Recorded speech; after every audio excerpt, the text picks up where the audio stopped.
Slaughter the badass bitch. Growing up as Slaughter daughter did have its perks, not gonna lie. Being able to go to Disney World before it opened and, you know, all that stuff, and having like private. Didn't have to go through all the lines. Didn't have to go through lines. We would like be able to go back through the little where the employees were and Get the tour of the down below Disney World that not too many people see. no. How they get from one point to the other without anybody seeing them. Yeah, the tunnels and everything. That was really cool. It actually ruined Disney for me because then when I went on my own, I was like, man, it's expensive. And can't I go back there? And what do you mean I have to wait in line? What do you mean I have to pay for this delicious food that I'm about to eat? All of a sudden we saw that there was like 100 Mickey Mouses. But we only saw one, at a time. Right. There was like 100 of them underneath the park. And same with the other characters. That's how they got around. Yeah. So I definitely got perks. You did ask me if I felt like I was a celebrity. No. I never felt like I was a celebrity. Somebody actually did say to me one time, this was recently in the past 2 years. I was at a friend's house and she was there and she didn't know who I was or who you were, which, it's not like I go up to people I don't know and go, hi, I'm Kelly. My dad's Sgt Slaughter. I don't do that. So I like people to get to know me for who I am before they find out who you are.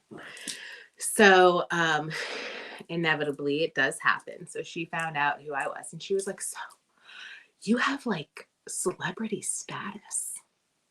And I was like, no, I don't have celebrity status. He's got celebrity status. I don't have celebrity status. I'm not going to the club on the list being like, I'm Slaughter daughter. I am Sgt Slaughter's daughter. You're going to let me in this club or in this restaurant or whatever. No, I don't do that.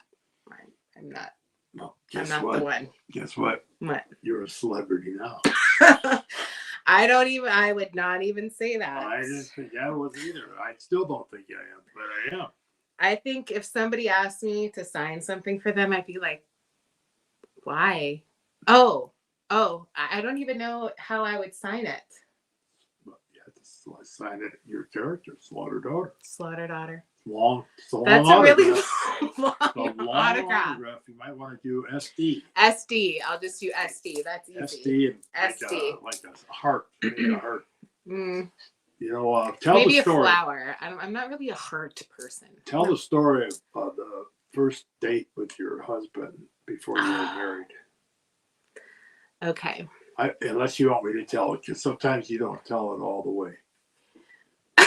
Well, Dad, there's all the way. I can't really tell the whole first date all the way around you. Okay. Just kidding. That did not happen.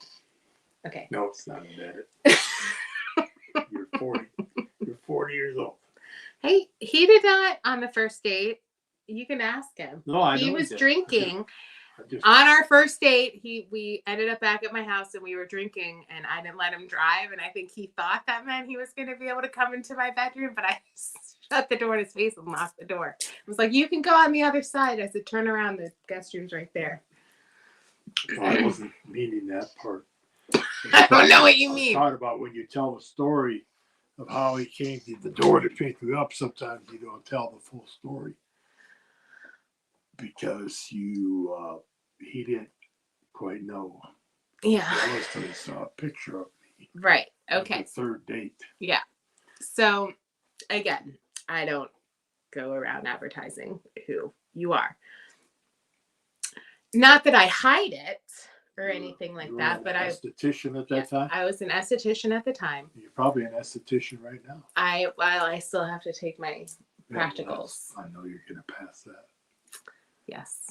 Well, I did, after 17 years, retake my state boards and got a 92. So, and I did it in 20 minutes. But anyway, celebrity esthetician. A celebrity esthetician instead of the other way around. Instead of being an esthetician to the celebrities, I'm a celebrity esthetician. I'm not a celebrity, Pretty so soon they'll be working on you. that would be nice. Anyway, what were we saying? So you have met this gentleman. So I met this gentleman. You're an esthetician. I was an came esthetician. to get some work. Right? Well, I was an esthetician instructor, so I was teaching aesthetics, and he came in with one of my students during model night. So he came in and she did a treatment on him. Gotcha. So that's how we met. And then he asked for my number or whatever. So we set up our first date, and he showed up to my house because he was going to pick me up. This was back in the day when you trusted people, you let them come to your house to pick you up. And instead of meeting them out somewhere, which is the smart thing to do. So he came to pick me up, and he showed up to my house with a Hulkamania shirt on. And I guess I forgot he didn't know, or I think maybe I thought my student knew who my dad was. So in turn, because usually when one person finds out that information, everyone around them knows who you are. It's usually never me telling someone who you are. It's somebody else. So I guess I just assumed he knew. So I was like, look through the peephole, and I was like, does that motherfucker have a Hulkamania shirt on? He does not have a Hulkamania. He sure does. It says Hulkamania right on it. So I opened the door. It's like, yeah, you've got shit all over your shirt. And he was like, what I do? And I was like, yeah, you can't wear fucking Hulkamania in my house. You take it off and put something else on, and then you can come inside. And so he was like, that's a true Slaughter daughter right there. Lucky he didn't get a Cobra clutch, Derek. He's lucky he didn't get punched in the face. Yeah. So he took it off. He had an undershirt on. So that's what he wore on our date, was a white undershirt, which is actually kind of ironic because I don't think I've ever known him to ever wear an undershirt since then. So I don't know why he wore one that day, but he did. He wore one. And but he didn't know why he had to take it off. He had no couple dates. Right? For a couple of dates. So I thought he knew, because otherwise my reaction was totally ridiculous. He didn't know. So my reaction was totally ridiculous to him, I'm sure. So, but he liked totally ridiculous because he asked me out for second and third and fourth and fifth date, and he ended up marrying me. So I remember him telling me the story that on the third date, he was waiting for you because you were late. You were late? Where did I learn that from? You were late. You. So you told him, I'll be right with you. By the way, can I just say, I hate being late. I absolutely hate being late. It gives me anxiety. I feel bad for the other person because they have to wait for me. I absolutely hate being late, but I'm always late. Yeah, I just don't like schedules. It's not that I'm late. I just don't want to be told I got to be someplace at a certain time. Right. And I don't wear a watch. Well, maybe I should get you a watch. I wear one, and I'm still late. You're still late. Yes. So anyway, Derek is telling me later on that he was waiting for you to get your hair blow dried or whatever, and he was walking around your living room, and all of a sudden he saw a picture table, and he started looking at the pictures, and then he eyeballed you and I and your mother and your sister. I think it was probably picture. A picture of the Hall of Fame when you maybe it was that, or it was a Christmas photo or whatever. And he went, I'll be damned, that looks like Sgt Slaughter, and he's a wrestling fan evidently because he wore a Hulkamania shirt. Mm-hmm. That's when he told me he asked you that third date who your dad was, and you finally told him. Yeah. And he was like, oh my God, I didn't know. And then I guess he thought about the Hulkamania shirt, but we fixed his ass later on because I got a picture. In fact, I think we have the picture here. Yep. And so I got the picture, and I believe I put listen up, Derek. Attention, Derek. Attention, Derek. Hulk who? Hulk who? Sgt Slaughter. Sgt Slaughter. So they still have it on their mantle. We have it on Kind of the fun. shelves in the living room. Yeah. Kind of a fun picture to have around. Yep. Little talking piece when people come over. And that was a good one. Yeah, it was That a was good one on that. good one on that. Yeah. I think it was a birthday present I gave. Yeah. Like that. I gave a Sgt Slaughter shirt and a picture that said Hulk who. That was the best. That was good. And Derek's totally the kind of guy that you can razz like that. Yeah. So, because he'll razz you right back. Yeah. Good time. So, good times for sure. But yeah, so when you were an Iraqi sympathizer, I really got it bad in school. Mm-hmm. I was in middle school. I was 11, 12 years old. Yeah, it was 1991. So I was 12. Yeah. Yep. And I mean,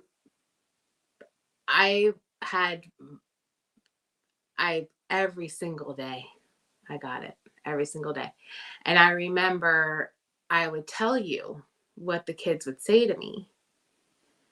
And you would laugh.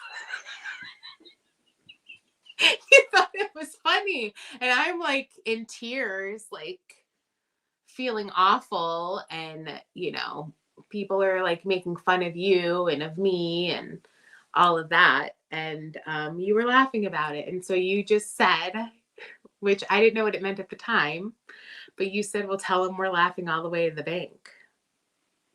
And I was like, what do you mean we're laughing? Like we're driving, laughing all the way to the bank? I didn't get it. I get it now, but I didn't get it then. And all I wanted was for you to give me comebacks because you were so good at it. That was your job, was to be able to talk shit. I remember having to go up to the school one time. I don't know if it was for you or Nicole, but I had to talk in front of her class. Mm-hmm. You did that for me a few times. And say, you know, I'm Kelly Remus's father. My name is Robert Remus, and I, you know, live here in Weston, Connecticut, and I play a character by the name of Sgt Slaughter. But it's a character that I play, like an actor, you know, like. And I explained the whole thing, but it never. I don't think it really helped much. No. I think it gave him more fuel to pour on the fire. Oh, what you doing? Going home and telling your dad? You had to have your dad come up here. Yes, that's exactly what happened. I said, if you don't treat my daughter right, I'm going to put you in the covert clutch, you little maggots. Well, I mean, I didn't just I wasn't meek and all like, me, poor me. I mean, I was like, well, fuck you too, blah, blah, blah, you know, going off right back at them. But it still was hard. Like, it still didn't feel good. You were a tough little kid. You were rough. I used to wrestle around with you on the floors, and I remember one time our dear friend Don Granola brought his girlfriend up, Wanda, and she had a son named Bobby. And no, it was Donnie. Donnie. That's right, Donnie. And so we were upstairs visiting, and Kelly says, "Hey, Donnie, come on downstairs." And they're playing video games or whatever they were doing. And the next thing I see them come upstairs, they're both sweating, and their clothes are all torn apart. And I look at poor Donnie, he got rug marks all over his face and his elbows and his arms. And I said, "Donnie, what happened to you?" He said, "Kelly and I were wrestling. She kicked my ass." Kicked my ass, basically, is what he was trying to tell me. Yeah. And I think Kelly was standing behind me going, "Yeah, I'm going to do it again." But you better tell him you had fun. Yeah. You better tell him it was fun and I didn't make you do it. Yeah, she was showing him all kinds of wrestling moves downstairs in our little family room on the carpet. I'll never forget that. Little Donnie. He said that I was the toughest girl he'd ever met. There you go. You know, he lives not too far from me. Oh, really? Yeah. And Just down the road, maybe about a half a mile. oh, well, you want a Maybe you guys- rematch, Donnie? Maybe you guys would have a rematch. That's 2 out of 3. 2 out of 3. 2 out of 3? Yeah. I could still kick your ass.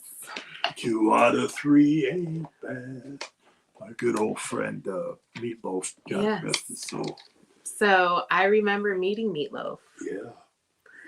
We were in Westport, Connecticut. I think we had picked up some food, and from Ships. Best Chinese food ever. They were good. Are they still around? No. That's a shame. Yeah.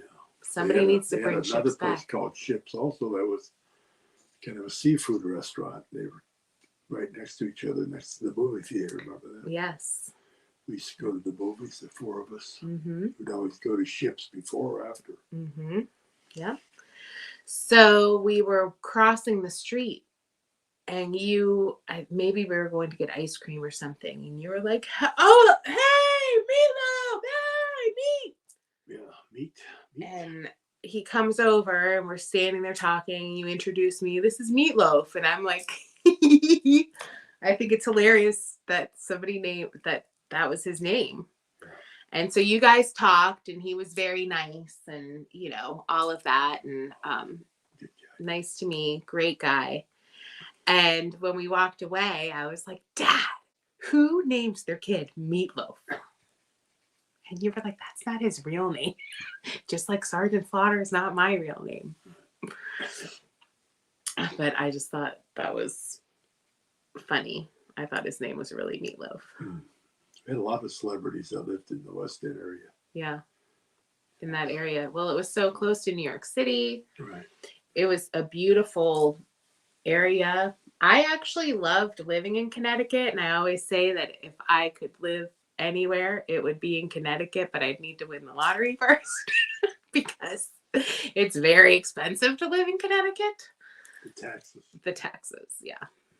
But I loved, despite what happened in school, and it's funny because,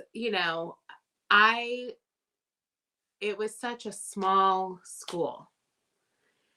I still love all of those people, regardless of anything that we said or did to each other. I don't think there's one person in that school that I would be like, right.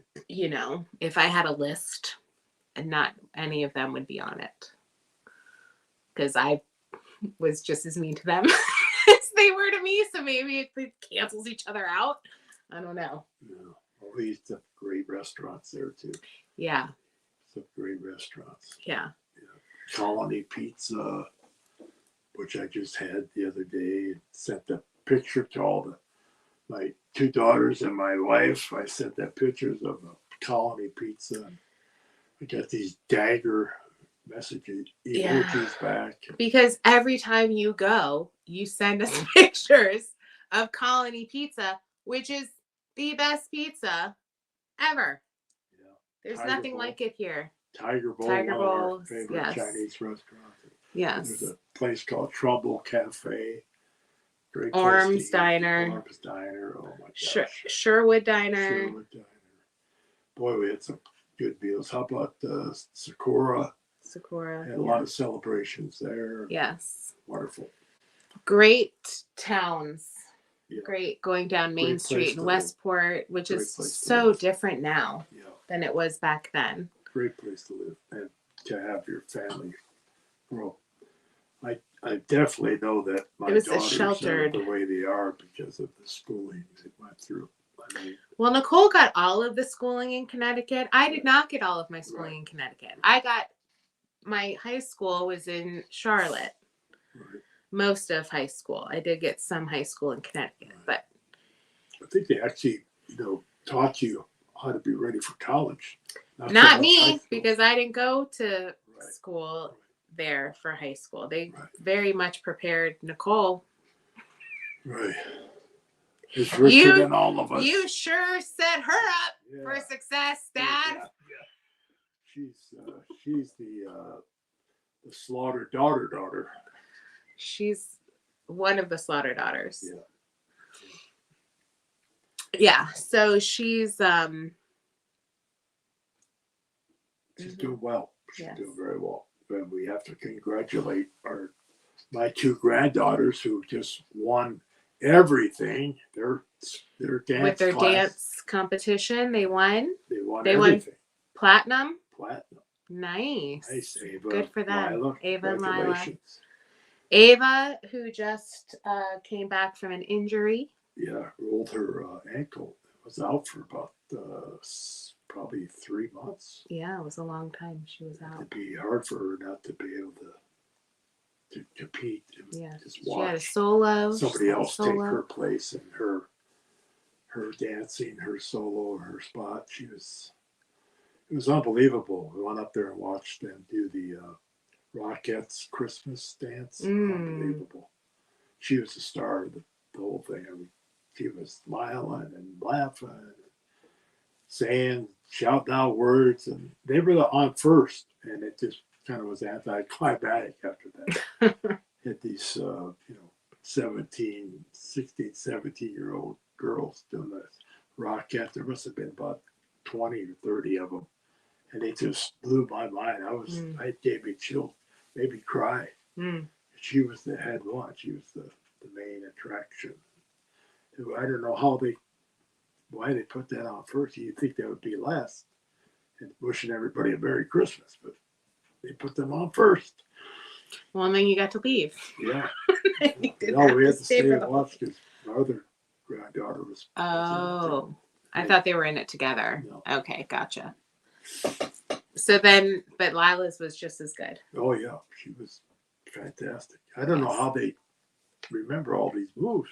They do like 4 or 5 dances in a day. I don't know either, Dad, because I started doing this new class at the gym. Yeah. At the YMCA. And it's called Body Jam, and it's taught by one of my favorite instructors, Charlene, and it's dance. And she teaches us one routine, and then we go through it a bunch of times. Like she, breaks it up, and then you do the whole thing. And then once you get that one, then you go on to another routine. And she breaks it up for you, and then you put it all together, and you do it a bunch of times. By the time we're on the second routine, I've lost where we are because my mind cannot keep up with it. And that's just 2 routines. And they're very, very, it's maybe a minute long. Are you dancing by yourself? No, it's a group. It's group fitness. So, all right. Yeah. That's what amazes me with my granddaughters is there's sometimes 30 girls dancing at the same time. How they all. The big ensemble. Yeah. Yeah. Great. Well, it's a dance. It's choreographed just like wrestling. Double salute, Ava and Lila. And their mom. I mean, there's a lot of work that their mom does to help them. She was a dancer too. Mm-hmm. Up to this year, she finally hung up her dancing shoes. Well, she still does the yoga dance. Yoga. She's a yoga dancer. Yeah, yoga dance. Yeah, she does well with that. Mm-hmm. So, Dad, you mentioned that there was a lot of celebrities that lived in the area of Connecticut that we lived in. And I know Christopher Walken lived there. I don't know if he still lives. I don't know if these people still live in the area. I know there were some wrestlers that lived there. Obviously, the McMahons live in the area because WWE offices are there. Robert Redford lived in the area. He almost bought our house. Right. And then didn't he back out and then you jumped on it and then he wanted it, but you were already under contract? Right. Yeah. I was looking for a home and I looked at about 50 homes in the Weston, Connecticut area because that's where I wanted to live. So my attorney lived there. He's my good friend. And met some other people that lived in Weston, and I loved the little center there. They had the gas station, post office, and a beautiful market, liquor store, and a hardware store. It was just a perfect place to live. It had a little bank. It's like a little Norman Rockwell. Yeah. Right. It right? was. Yeah. You didn't have to go anywhere. It was just down the road, about a mile from where we lived, maybe a mile and a half. So finally, I kind of gave up on it, and my real estate person was a woman. So she said, to my attorney, I think I found the house, because there was houses I drove up to and I didn't even get out of the car. I told her, no, I don't even want to. I don't even want to get out of the car, you know. So I was looking for something quiet and private. Right. And so finally she said, I think I found a place for you. So off we go. And we probably talked about it earlier. There was a dirt road. We turned off a main road and we took a left and we went down this dirt road. Unmarked. Unmarked. Well, it was marked. It was marked, but you kept ripping the sign off. We had a little piece of wood that was carved Walnut Lane. She said, this is Walnut Lane, and the house is up here on the left. And so we went down maybe a third of a mile. You take this left-hand turn and you go up this hill. And you could barely get a car up there. And as soon as we got to the top of the plateau there, I said, I'll take it. And she said, what? I said, I'll take it. And she said, we haven't seen the house yet. And then we came up higher, and there the house was. I said, I'm definitely taking it.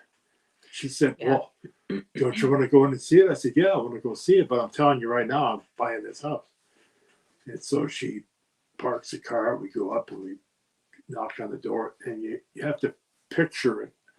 We may have some pictures to show you, Xazyl, but the steps up to the house were all boulders. The people that owned the house were artists, and they did cut any trees down, and everything that was basically used for landscaping was from the property. They went out. It was like just not quite 4 acres, and it was 2 acres only in Weston. And so we walked up this path of boulders and rocks, and we get to the front porch, and I'm just like, this is it, man. This is like a wish come true.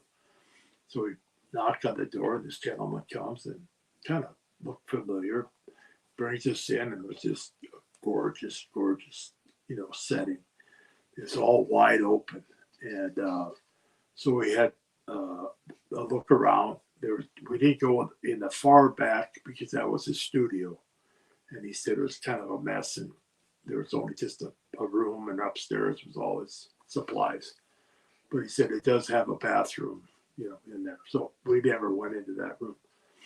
So we're looking at it. So finally we leave, and I'm so excited. I want to buy the house. And I said, but I want to see it at night. She said, oh, I'll call him. So she called him, and he said, yeah, come on over. We'll have a glass of wine. So we go over, and there's the fireplace in the living room. It was a sunken living room. And it was all rock off the property. And it was this big boulder was the hearth of the fireplace. And it was ginormous. And it had this little indention where you could sit. It was almost like a chair that you could sit by the fireplace. So anyway, the part of the chimney and everything, the wood that went across. All reclaimed wood, barn wood. Was found on the property. Yeah. It was found. The wood was found on the property? Really? Everything that was on there was found on the property.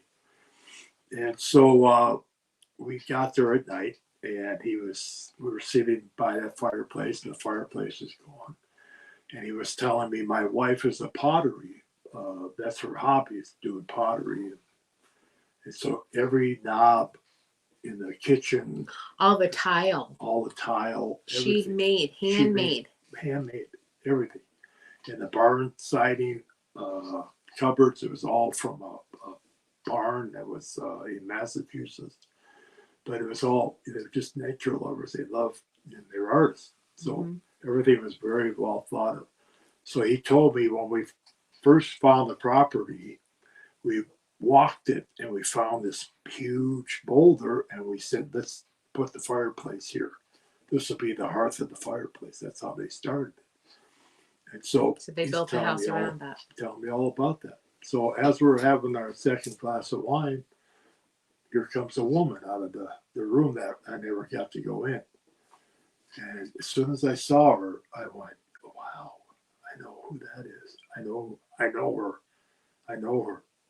So she came in and said, hi, how are you? I'm so-and-so. I said, okay. My real estate lady was there, and we're having some wine. And so her husband gets up to leave to get some more wood to put on the fireplace. So she says, so you're want to buy our house? And I said, yes, I really would. She said, well, we want you to have our house. We talked it over, and we want you to buy our house. I said, well, I've never met you before. She said, well, we've met before. And I said, I know we've met before. The minute I saw you, put my eyes on you, I knew who you are. Are you an actress? And she said, oh, no, I'm not an actress, but I hear you're very famous. I said, well, I know I'm famous. She said, well, I heard you're a famous celebrity and you're a wrestler. And I said, yeah, I am. And she said, well, it doesn't matter. We want you to have our house. We have a good aura about you. And I said, oh, okay. So where did we meet? She said, well, we met quite a while ago. And I said, well, where did we meet? She said, in another life. In another life. And I said, can I have another glass of wine, please? In another life? She said, yeah, we've met in another life. And I know I knew that woman like the back of my hand. That's how much I knew that woman. She was probably right. I don't know. Maybe she was a guardian angel or whatever. But so her husband comes back with the wood. She goes and leaves. That was it. She left, went back in that room that we didn't get to see. So I don't know what was going on back there. But so well, that ended up being the studio, her studio, right? That was his studio. That was his studio. Made that into the master bedroom. Yeah. Master bedroom suite. And the upstairs, we put the bedroom upstairs. And the downstairs was all closet, bathroom. And you had a living room. Sitting you had like a whole house. It was a whole half of a house. Yeah. It was our bedroom suite. Yeah, it was a bedroom suite. But so went to buy the house, and I got called away, and I was on the road for about a month, and finally my real estate lady called my attorney because they couldn't get a hold of me, and she said, I'm sorry, but someone else bought the house. The people that actually left, they were going out to Montana. He was an artist for Sports Illustrated, and he did drawings of Indians and cowboys and horses and all those types of animals. And he needed to get out there where he could have more things to look at to draw. Right. So they figured I was buying a house, so they left. They already had a house in Montana. So my real estate or my attorney said the house got sold. And I said, what? He said, yeah, the people aren't real happy about it. They wanted you to have the house, and now this other person buying the house. And so I was so dejected. That was my dream house, and I had all these ideas that I was going to do. And so we ended up about 3 weeks later, my attorney calls me. I'm on the road, and he said, you still want that house in Weston? I said, yeah, but it's sold. He goes, well, it came back on the market. I said, it did? He said, yeah, it's back on the market if you want to buy it. I said, I want to buy it. I'll buy it tomorrow. So I made a special trip back and found out that someone named Robert Redford bought the house. But he wanted to build another house on it, and it was 2 acre zone. And it was just under 4 acres. So he couldn't build. So he said, I don't want it. So it came back on the market. So I bought it. And it became the barracks, became the Remus Barracks, the Remus Roost. And a lot of strange things happened in that house. A lot of strange things. We'll have which to could save be- that have to for be a another whole podcast. nother podcast. Other podcast. We could Yeah, fill a lot of with fun stories. but that was fun to find out that I actually got the house that Robert Redford wanted. That's how beautiful the house was. The views. And of course, one day my wife and I got invited to the Ronald Reagan's re-election campaign week. You know, they're having luncheons and dinners, and he was bringing like 200 celebrities in that he handpicked to come to this weekend. It was like from Wednesday till Monday. And so I went to my tailor, and his name was Gino. And I said, I took some material in, and he had material, and I said, I need some suits for this thing we're going to go to. And he said, no problem. So I said, can you make me a camouflage sports coat and a camouflage tuxedo? And I do that for you. And so finally, he told me that one of the coats was ready. The camouflage coat was ready. So I'm on the road, and my attorney, who used the same tailor, goes in to pick up some things that he's having done. So while he's waiting for Gino to come out from the back room, in walks Paul Newman. Mm. So Paul Newman's kind of walking around looking at things, and walks over to this rack of clothes that are completed, just waiting for people to pick them up. And he looks through it, and he sees this camouflage sports coat. And he takes it off the rack, and he puts it up, and he goes to the mirror, and it's almost hanging on the floor because he's not a real tall guy, big guy. And he says out loud, what kind of animal would wear something like this? What kind of animal would wear something like this? And my attorney yelled out, Sgt Slaughter. And he went, oh, yeah, I heard he moved into the area. We just lived not too far from each other. So my attorney tells me the story. So next time I come in, I get my sports coat. I pay for it. I say, Gino, you still got some camouflage material left? Yeah, I have. I said, do you know what kind of jacket Paul Newman would like? He said, oh, he don't wear many sports coats. And I said, well, did you have a special jacket he likes? I called Joanne. I find out. I called Joanne. So then he calls me back. Yeah, Joanne said he likes safari jacket. I said, well, make him a safari jacket out of the camouflage material. When you get it done, let me know. I'll come and pay for it. He said, okay, do that. So gets it done. I go in, looked at it, it looked beautiful. I said, I want one of those. So he made me one also. But to continue the story, I said, Gino, have you got a pencil and paper? Yeah. So I write down, Dear Private Newman, I understand you want to know what kind of animals wear camouflage. Only men wear camouflage. Welcome to the club, Sgt Slaughter. Nice. P.S. If there's anything I can do for your hole-in-the-wall gang camp, let me know. So I stuck it in the pocket of the safari jacket. And I said, Gino, call Mr. Newman up and tell him there's something here for him. So he said, okay, I do that. So about a week later, I get a letter in the mail. It's typed, and at the end, it's signed PN for Paul Newman. And it was a beautiful letter. I still have it. And he put Sgt Slaughter, I can't tell you how wonderful a gift you sent for me because I just love it. And Joanne keeps telling me to take it off, but I won't take it off. And so he really thought that was pretty cool. And so all of a sudden I started getting invitations to his premieres. Nice. Blaze was the first one we went to. So we go there, and we go to watch the movie, and he comes out onto the stage before they start the movie. thanks everybody for being there. And make sure you come by the after party. So enjoy the movie. So off he goes. So after the movie, we go to the after party. My attorney and his wife and my wife.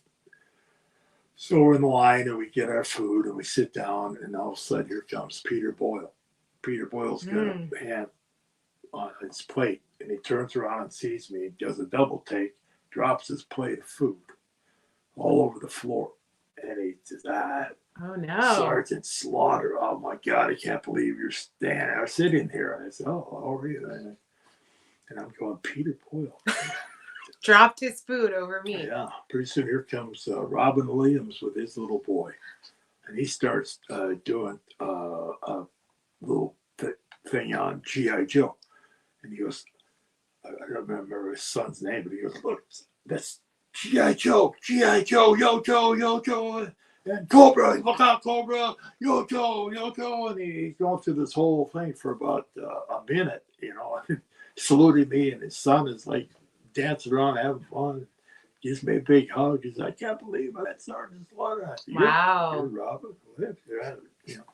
And there's all these celebrities. So now I won't bore you with all the celebrities, but so we're standing in this line now to meet Paul Newman. They say supposed to say hello to him. So my wife and I, who's 5'2", eyes of blue, and here I am, 6'5", and we're about maybe 20, maybe 15 people away from Paul Newman. And right in front of me is Mario Andretti, the race car driver, and his wife. And there's a couple other celebrities in front of them. So all of a sudden, I see Paul Newman look over, and our eyes hit each other. And he went like opening up the Red Sea. He get out of the way, get out of the way, get out of the way. And he comes up and he gives me this big hug. Sergeant Slaughter, I can't believe, I'm so happy you're here. I'm so happy you're. Oh, I can't believe I was going to wear my jacket tonight.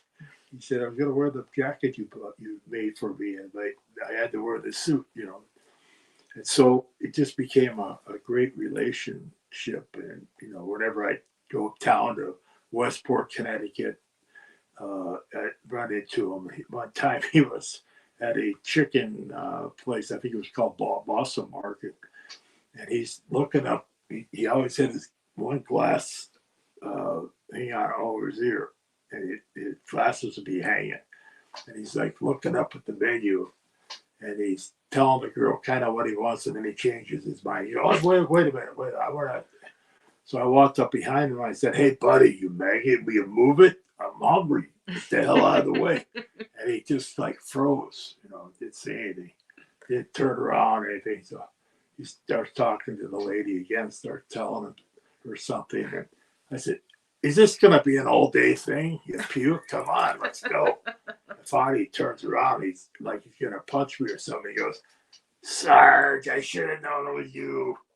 Gives me a big hug and had a lot of fun with him. Meatloaf and he and I and the fellow that was on the radio there,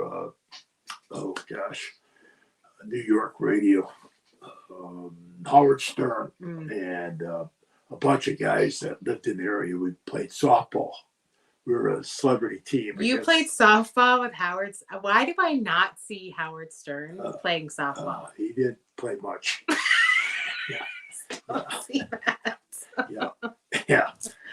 But it was just, it was one of those little towns that nobody bothered you. Once they met you, you were just part of that's what was so great about living in the Weston area, the Westport area, Norwalk, and all those great little cities around New York there. It's just wonderful. You get on a train and go into New York and be there in an hour. It took us like 45 minutes on the train to get into New York City. Right. We used to go all the time with Mom. My mom used to take my sister and I into the city. She would just wake up one Saturday and go, you know what, girls? I think we should go into the city and go see a matinee. And so we would just go, and we would always stay at, what was Leona Helmsley's hotel? Not the, was it the plaza? I don't know. Well, whatever, it doesn't matter. I never got invited. We would stay. No, you weren't invited. We stayed at her hotel a couple times. I think we stayed at Trump once or twice. Yeah, it was right on Central Park. It was great. And then we'd go see a play on Broadway, and we'd go eat at, what was the name of that restaurant? Sparrows. Oh, we used to like go to that deli that what was Carnegie it? Deli. It closed up now, but yeah, boy, that was a great place. Bob Costas and I were over in New Jersey doing a thing with the WWF, and he was doing something for an NBC special that he was doing, and so he was down underneath, and I was getting in my camouflage limo to go home to Connecticut, and we were at the Meadowlands. And so I said to Bob, "You need a ride anywhere?" He goes, "Well, I'm going to New York, but I'll just take a cab." I said, "A cab? Hop on in." So he gets in, and they ended up putting the cameras on, and that was the last of the show. He said something like, "If you don't think wrestling's real, ask him." You know, and I go, "You maggots," or whatever, and we off we go in the sunset in the camouflage limo. So on the way over there, I said, "Are you hungry?" He goes, "Yeah." I said, "I like to go to Carnegie Deli." He said, "That's where I like to go." So we go there. My driver drops us off at the Carnegie Deli. We walk in, and it was like maybe almost 2:00 in the morning. We walk in, and there's Howard Stern again. He's having breakfast because he got to go to work on the air at like 4 or 5 o'clock in the morning. So he's there. He joins us. We're having breakfast with. It's really pretty cool place to go. Neat. Yeah, I love going into New York, and of course the Palms, the original Palms, the Palms too. But I think they're all gone. I don't think they're around anymore. That's too bad.